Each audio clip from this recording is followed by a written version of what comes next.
Okay, so this is the first one I've done of these, so let's hope it goes all right. I think hopefully people can see me. Normally in a lesson there's some sort of feedback loop where students can do thumbs up, so hopefully this is coming through okay. Cool. So this is just going to be a short PowerPoint where we talk through the basics of the Level 3 Applied Media course. We've got a couple of students who are going to have a little chat about their thoughts on the course, and I'll show you some student work, and there'll be a bit of time towards the end for doing some Q&As where some other teachers will be on hand to answer some questions. We haven't got a lot of time, so let's make a start. I'm just going to try and put the slides online. Yep, cool. Okay, so this is a Level 3 Applied Media course. We do have a Level 2 Media course, so there is that possibility. And normally what happens is students do the Level 2 for a year and then do the Level 3, or depending on the grades you get, you can go straight into the Level 3 course, which is 2 years long. Okay.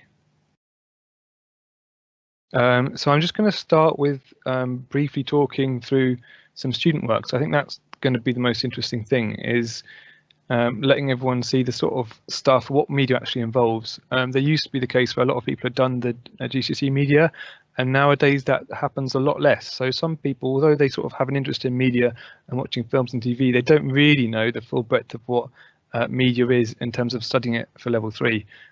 So one of the first projects you do is a film poster. So graphic designs included. This is some of the student work that we thought was especially good. We cheated a little bit. Students had to use a template for another film poster and then recreate something else using the proper film stills. And then the idea is after this, they go and make their own poster, which we're actually doing at the moment, and they're going to be some put on the wall. Okay, the next slide, please, is so we try and get students to be sort of on set as much as possible and out shooting. The majority of students do want to do film and TV work, but a lot of people sort of start off thinking that, and then they're like, oh, actually, you know, might go into animation or video games or another part of the media. So yeah, here's an example of some pre-production work for animation. So a character turnaround sheet and some different poses, and the student would go off and make some 2D animation after doing storyboards and scripts and that sort of thing. So just to give you a glimpse as to some of the things that we have been able to do in the past. This was a shot from New York. So yeah, this is from the New York trip, which has been put on hold for now. But as you can see, students got some nice photos from this. So what does applied media mean? It means lots of different things. You know, the typical things do tend to be film and TV, but as I say, it might be the case that students go off and become animators or graphic designers. So we sort of give students a range of opportunities, especially in the first year, quite a wide range, in order that the second year everyone focuses a little bit more. And you have two opportunities to do a sort of a grand big project that is your own choice. So in the first year you have the chance to do a complete range of the Adobe suite, so doing Illustrator, doing some logo design, making film posters as you saw, making some film and TV stuff, doing audio, becoming sound recordists, doing some 3D work, doing some various types of animation, a little bit of video games, but most people, as I say, tend to do film and TV work, and with quite a large amount want to do graphic design, but the film and TV world is pretty huge, as you'll remember from watching any credit sequence. There are lots of jobs there, so students, they sort of think they might want to be a camera person, and then actually they find out that maybe production design or sound, or doing something completely different from the sort of main camera skill is what they want to do. We do quite a lot of editing as well, students doing their own projects, sort of running those themselves. So that's sort of the range of media types that we do. Okay, Rob, can we move to the next slide? So the applied media course, it should be noted there is applied media and there's the media A level, and these are very different courses.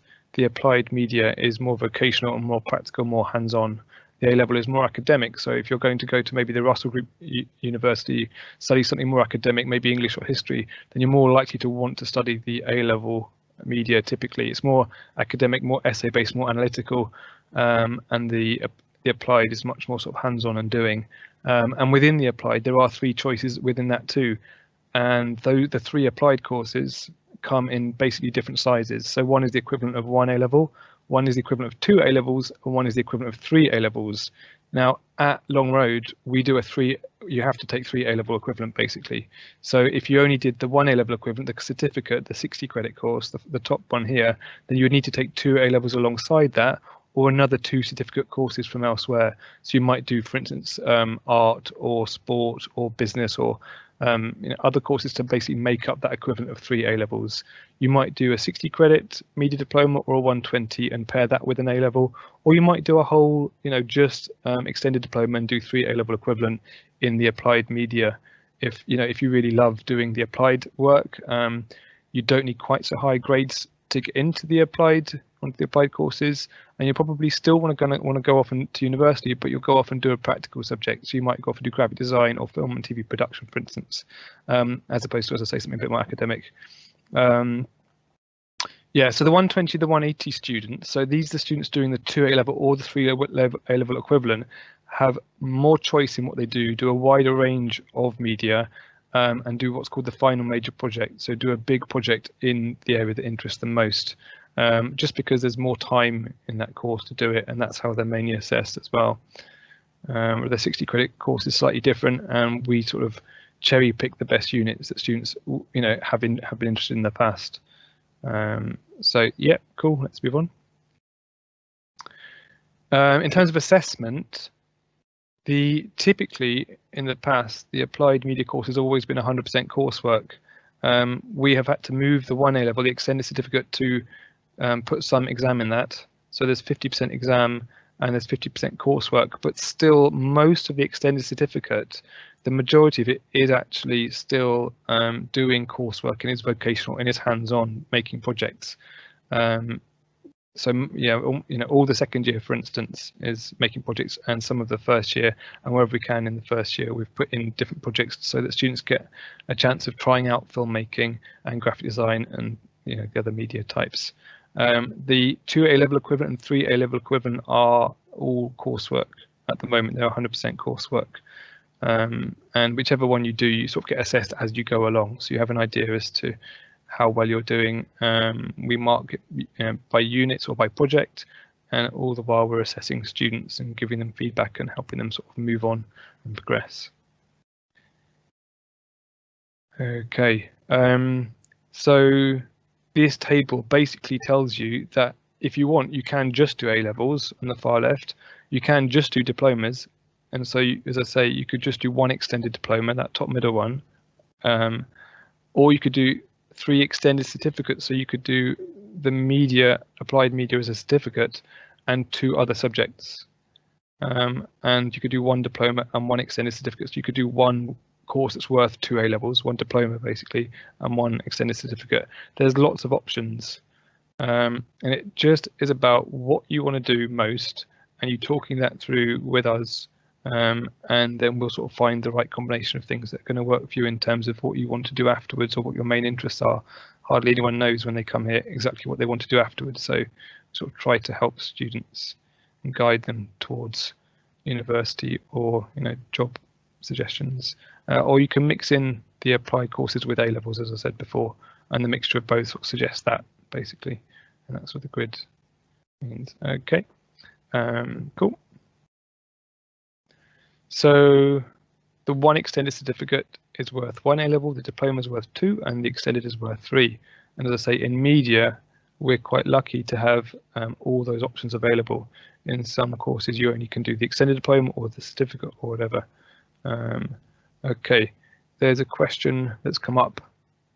How many lessons each week would I have if I did the diploma, the 2 A-level equivalent? So if you did the diploma, you would do another A-level alongside that. Okay, so that would basically take you to 9 lessons. All right, so an A-level gives you 3 lessons a week, and a diploma is 2 A-levels. Okay, cool. Let's go to the next slide, please, Rob. So we would love to do New York every year. There's been certain issues with doing things like trips, as you'll be aware. In lieu of these things, the idea is that we do Q&As, and our careers department, who are amazing, have done some sort of remote visits to universities, so students can sort of have a little look around the universities online. We want to do as many Q&As as we can, really. The idea is that we've got a Ninja Theory one happening next year if they sort of calm down. They're very busy at the moment, so if you're in the industry, then we'd love to hear from you, and so we'll put on as many Q&As as we can. We do normally do 2 or 3 a year, and we do. Last year we had a student who was here from Norwich who studied animation. She came back to talk to students here about sort of what it was like. So that's something else that we sort of encourage as well. Students sort of coming back and talking about why they chose the university they did and what they went on to do. So we'll sort of see what happens and play it by ear, I guess, with trips, and hope we can run more in the future. What do people do afterwards? As I said, it tends to be university. It doesn't have to be university at all. The idea is we sort of give you the skills so that you can go off and get a job. Having said that, lots of people find that especially the media industry is very competitive. So it's a case of university tends to be the right thing for most people, but definitely not everyone. Certainly quite a few people say they want to do an apprenticeship, and they're really few and far between. So we strongly recommend people do go and get an apprenticeship if they can, but university tends to be the better choice for most people. Some people just want to go straight into the industry, and a lot of the media industry, you sort of get some work experience, and you can sort of work your way up as long as you try hard and you get on with people. Then you can do very well just by working away from the ground up. So we sort of encourage people to apply for university with a gap year, just because that way, if they really don't want to go to university, they still have that option at the end of the year and they don't waste the time. Okay, cool. Let's move on. Just a very brief profile of some previous students who did especially well. So on the extended diploma, Misha and Phoebe got the D stars, which is the best thing you can get. I went off to university. Diara is now working in the film industry, having combined her A-level with the diploma subject. So, okay, Rob. So what I think would be good is if we hear from some people on the course at the moment. So let's start with Eddie, please. Could we get Eddie up on screen? Let's see if we can. Hey. Oh, hi, Eddie. Eddie, so it looks like you're on screen and live. Thanks for being part of this, Eddie. If you don't mind, do you want to just give us a quick overview of why you chose this course, please? Yeah, so I chose the course because I was really interested in film and TV. I have been for a long time. I wanted to go into, I've always kind of been interested in being an editor. I wanted to go into making films and editing films. I saw the course, it was very practical and hands-on, and there was no exams, which was a very important reason. And I just thought, I was very persuaded by the fact of just how much practical activities there were on the course, to be honest. And yeah, that was really it. And I thought it would help me kind of build up my portfolio as well. Brilliant. For universities. Cool. Thank you very much, Eddie.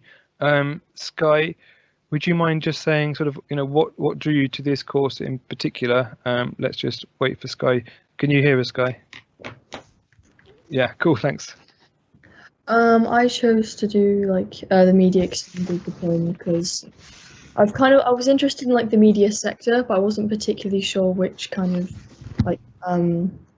role I was interested in pursuing. And I always have I've had an interest in creative subjects, and I found that I like the fact that you could explore different types of media roles, so animation and filmmaking and things. And I also am not a fan of exams, so the kind of coursework side of it was ideal. Okay, brilliant. Thanks a lot, Sky. Eddie, my understanding is that you went on the BFI Film Academy, where you got the chance to work with people in the industry. Do you want to just talk briefly about, because that was completely outside the course, wasn't it? Yeah, absolutely. So I heard about it from when they came and visited Long Road briefly and told us about it. And it was a really good opportunity where I got to go and travel into the first one was I got to travel into Cambridge every day for a week and work with this production company on basically they put us into groups with these people and gave us loads of equipment like cameras, and we got to work with directors that had worked on films and stuff, and just work on this film over a week, which was really helpful. It was really insightful. It was a fantastic opportunity to learn from and put on my CV. And then from there, I got the opportunity to do the national one, which was the National Film and Television School, which got cancelled because of Corona, unfortunately. But if it happened, it would have been good. So yeah, that was really insightful. Okay, brilliant. Thanks a lot, Eddie. And Sky, there was a collaboration came up with Cambridge University. Do you mind just sort of giving an outline as to how that came about and what you did? Yeah, so I was like offered the chance to collaborate with a researcher and to create any kind of media product. So that could be like a short film or an animation or whatever. And so I just chose my researcher out of the like given ones, and I ended up creating like a kind of graphic styled animated short film for a Egyptologist, which was very interesting. And also like I learned so much. It also challenged me personally with like having to practice skills. I was doing it all during lockdown from home, and also learning a lot about their research. So the kind of collaborative side of it was very helpful and taught me a lot in general about my creative process and working with someone who studies a completely separate subject from what I'm usually exploring. So yeah, it was very useful. Brilliant, amazing. Thank you, Sky. Sky, do you mind just let's carry on. You're coming up to the stage where you might be wondering about what you're going to do next year, and maybe did you sort of always know what that was going to be? I've always been generally interested in the film industry, kind of like, but I varied in what I wanted to do between that. Like, I've had periods where I wanted to do special effects makeup and editing and all sorts. But at the current moment, I'm mainly interested in like editing and directing and cinematography. Those kind of three roles I really want to delve into. So, yeah, for like future plans wise, I want to pursue a career as a filmmaker. Okay, amazing. So what are your plans? What are you going to do next year? So I'm hoping to go to university. I'm still like having a look at my options because there are a vast amount.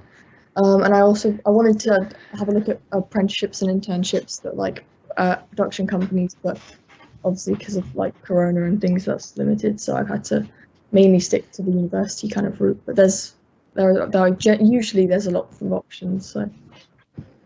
Brilliant. Thanks a lot, Sky. Great. Let's move on.